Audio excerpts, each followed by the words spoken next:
Okay, this is the Mustang that I picked up for the BLM for the challenge. I don't have a name for him yet. We're probably going to do a local contest in a newspaper here. You know, name the horse, win a prize kind of deal. But this is actually day 3.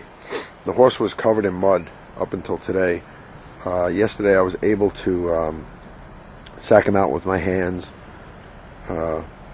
And this morning I worked with him a little bit, and I was able to sack him out with a brush. So I started to brush him, and lo and behold, the horse is clean. So, you know, the past 3 days, what I've been doing basically with this guy is building trust. You know, building that bond between myself and this horse has enabled me to do that. Okay, so I'm here with my horse for the Mustang Challenge. I don't have a name for him yet. I just call him Little Boy right now. For the past 3 days I've been working on building that bond, building the pecking order, building that herd instinct, so that he kind of looks at me as the leader, as the alpha. I have to be able to do that, otherwise the horse isn't going to trust me enough to get near him. So the last 2 days, 2.5 days since Saturday, today is Monday, I've been working on that, basically chasing him out of the herd, having him want to come back in, and slowly moving toward him, obviously arcing toward him in a fashion that he would understand is not threatening. Okay, this horse in the wild is prey. He's food. If I'm to be a predator, which I am, you know, if I was to come at this horse straight on, I would look probably like, you know, some kind of animal that was gonna eat him in some way. So what I'm gonna do is, because he's an animal of prey, I'm not gonna come at him straight forward. Okay, I'm always gonna arc toward him like another horse would do. So I'll walk this way, then I'll set myself up here, and I'll walk this way. And if the horse decides that, hey, you know, he's not sure, I'm going to let him retreat. I'm not going to try to hold him in. He has to know that he has an escape. If he doesn't know that, he's going to attack. Okay? Horses want to flee. That's their first instinct. If they can't flee, the next instinct is to protect themselves. And that's what he would do. Right now, because I've been working with him for 2 days, 2.5 days, I built a bit of a trust with him. So I was able to actually brush him. He was full of mud, covered in mud. He's still not 100% trusting, but what I'm going to work on now is putting the saddle pad on, and also working on touching his legs, getting him to start to pick up his feet. When I ask his point, I'm able to touch him. Okay. He kind of knows who I am now. He's got my smell down. He's got my feel down. You know, he's took a good look at me. He knows my voice. So he's starting to trust me. He's starting to understand that I'm not going to hurt him in some way. Okay? So that's why I'm able to do these things with him, because I took the time for the last 2 days, really building that trust.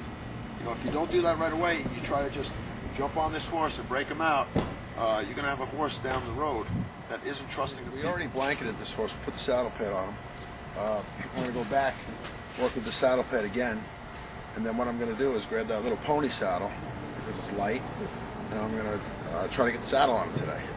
I'm not going to girth him up right now. I'm just going to let him get comfortable with that. And hopefully in the next 2 days I'll be riding this horse.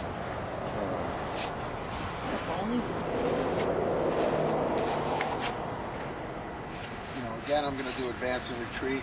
So I'm going to advance toward him. Good boy.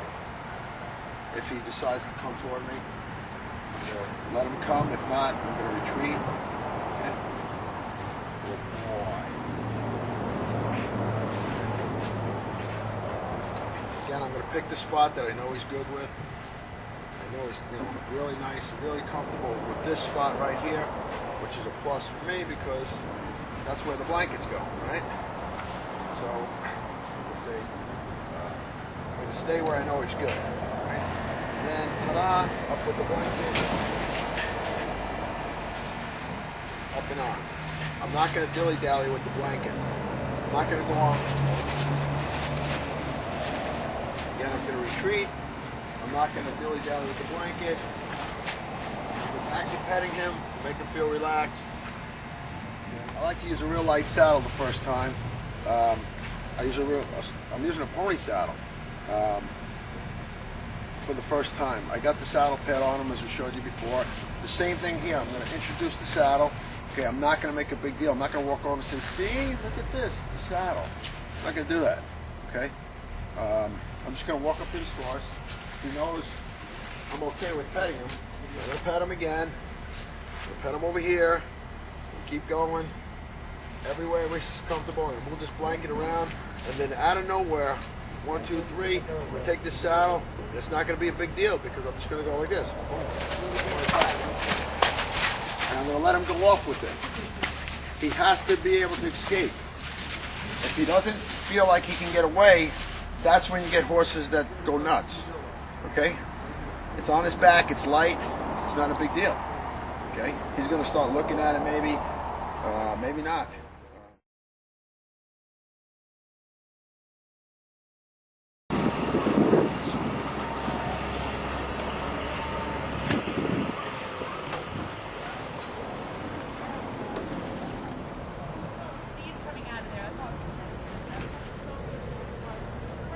As they take off from you, you back away.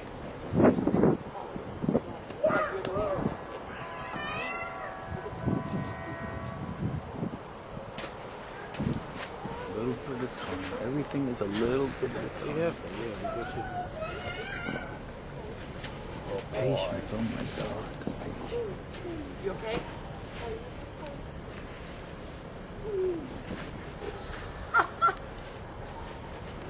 My little wild woman. My wild woman. So what I'm doing here is I'm reaching over the other side, and I'm actually asking him if I can get on.